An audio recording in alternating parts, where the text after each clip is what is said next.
are going to learn English grammar. आपण पाहणार आहोत आज नवीन चॅप्टर आहे use of when.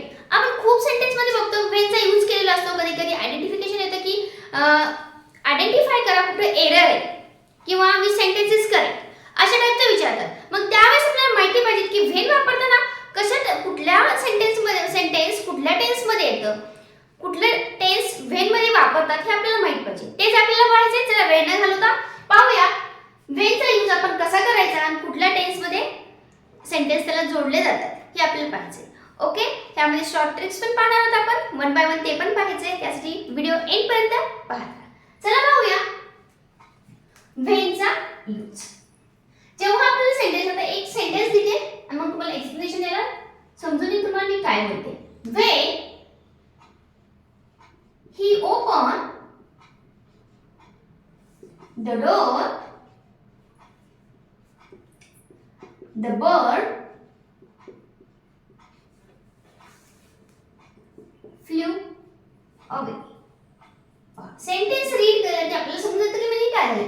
when he opened the door, जेव्हा तिने दरवाजा उघडला तेव्हा काय झालं, the birds flew away. लगेच पक्षी काय झाला, उडून गेला. पहा, जेव्हा तुम्ही when नी सेंटेन्स जोडलेलं असतं तेव्हा सेंटेन्सचं निरीक्षण करायचं. थोडंसं ऑब्झर्वेशन करा काय झालेलं पहा.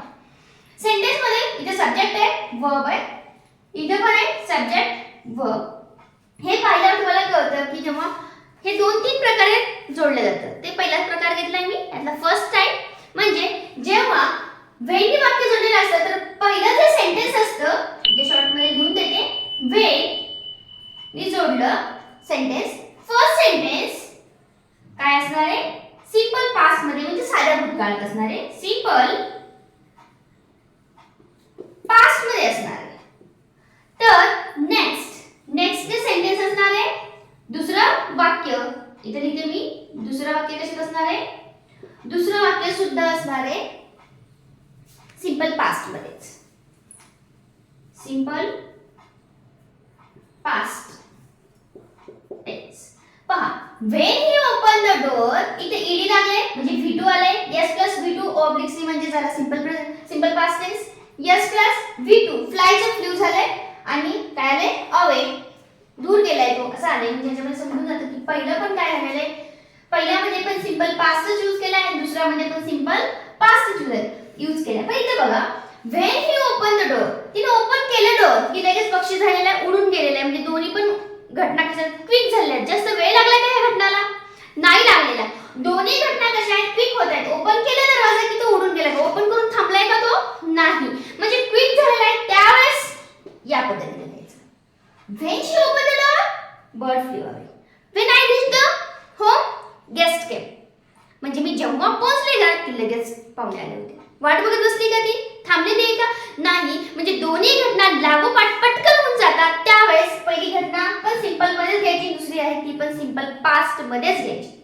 ओके, म्हणजे ह्या घटना घडायला जास्त वेळ लागत नाहीये. बघा, ही ओपन द डोर उघडलं का दमाने उडत बसली, नाही. ही ओपन द डोर आणि बर्ड फ्ल्यू अवे. म्हणजे दोन्ही पण घटना व्हायला जास्त वेळ लागत नाही, क्विक घटना घडतायत. दरवाजा उघडला की पक्षी उडाला. म्हणजे दोन्ही पण घटना कशा घडतायत, घटना घडायला जास्त वेळ लागत नाहीये. त्यावेळेस तुम्ही असं करायचं, व्हेनच्या वेळेस सिंपल पास्ट मध्ये एक घटना, दुसरी पण सिंपल पास्ट मध्येच पाहिजे. ओके, आता हे एक झालं सेंटेन्स किंवा एक टाइप झालं. आता दुसरं बघूया. तुम्ही म्हणता नेहमी असंच असतं का, नाही. मग कधी कधी काय होतं, दोन घटना तर दिलेल्या असणार आहेत पण एक घटना मोठी असते. मी अभ्यास करत बसले होते. मग किती वेळ करत बसली होती, आय डोंट नो. करत बसले होते. मग 1 तास असो 2 तास असतो असं काही झालं नाही. अभ्यास करत बसली होती तेवढ्यात काहीतरी झालं, तेवढ्यात लाईट गेली ती आली, असं काही पण होऊ शकतं. म्हणजे एक मोठी घटना होती त्याच्यामध्ये छोटी घटना घडली तर त्यावेळेस कसं. Example, when I was completing my project म्हणा किंवा होमवर्क म्हणा. प्रोजेक्ट म्हणूया. Project some one knocked at the door. आता ही घटना आपण पाहिजे कशा झालेल्या आहेत.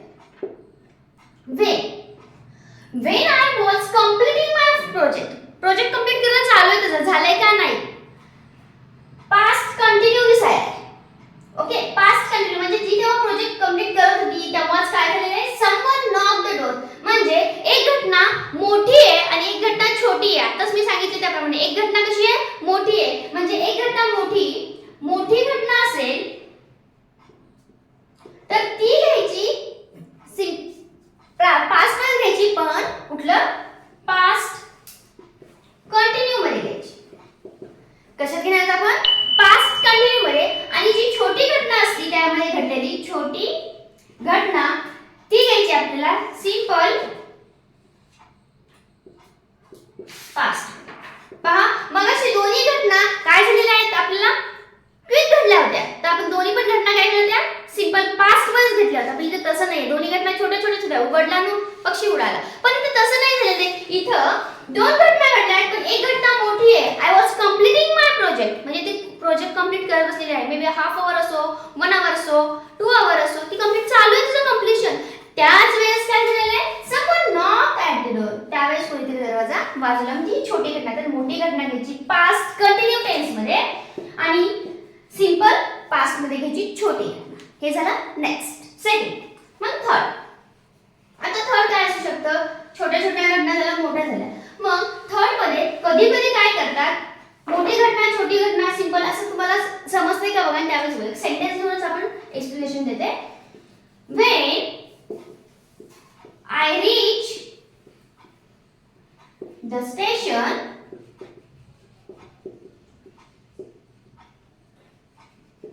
the rain had already the train had already departed. आता काय झाले पण, when I reached the station, मी पोहोचलेच तेव्हा काय झालं, ट्रेन ऑलरेडी डिपार्टेड. म्हणजे ऑलरेडी ती ट्रेन डिपार्टेड झाली होती. म्हणजे या ठिकाणी पाहायचे जेव्हा कधी कधी काय होतं, सेंटेन्स मध्ये ऑलरेडी येतं. काय येतं, ऑलरेडी येतं. मग आय रीच द स्टेशन, स्टेशनला रीच केले तिनं. मग ऑलरेडी असणारं जे सेंटेन्स असतं ते घ्यायचं, तुम्हाला घ्यायचं किंवा ते असतं म्हणजे पास्ट परफेक्ट टेन्स. कशात असतं, पास्ट परफेक्ट टेन्स मध्ये ऑलरेडी असलेले सेंटेन्स. ज्या वाक्यामध्ये ऑलरेडी आलेलं असतं, ऑलरेडी आलेल्या वाक्याचा काळ कुठला पाहिजे आपल्याला, टेन्स कुठला पाहिजे, हा पाहिजे पास्ट परफेक्ट टेन्स.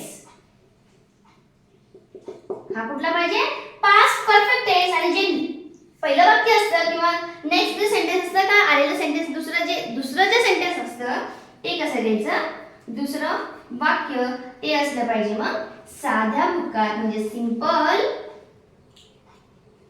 पास्ट मध्ये.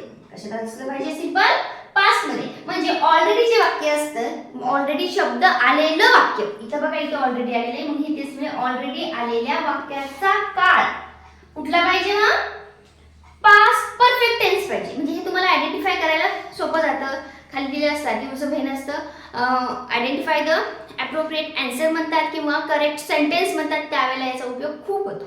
ओके, फर्स्ट दुसरं वाक्य असो किंवा एक वाक्य म्हणा, एक वाक्य सिंपल पास्ट मध्ये असतं आणि ज्या वाक्यामध्ये ऑलरेडी दिले असतं ते वाक्य मात्र पास्ट परफेक्ट टेन्स मध्येच पाहिजे. ओके, चला स्क्रीनशॉट घ्या कारण खूप ह्याच्यामध्ये थोडंसं वेगळं आहे. आपल्याला असं समजलं पाहिजे की कुठल्या वाक्याला कुठला टेन्स पाहिजे या गोष्टी, किंवा नोट डाऊन करत चला. ओके, काही डाऊट असेल कमेंट मध्ये सांगत चला. व्हिडिओ कसा वाटला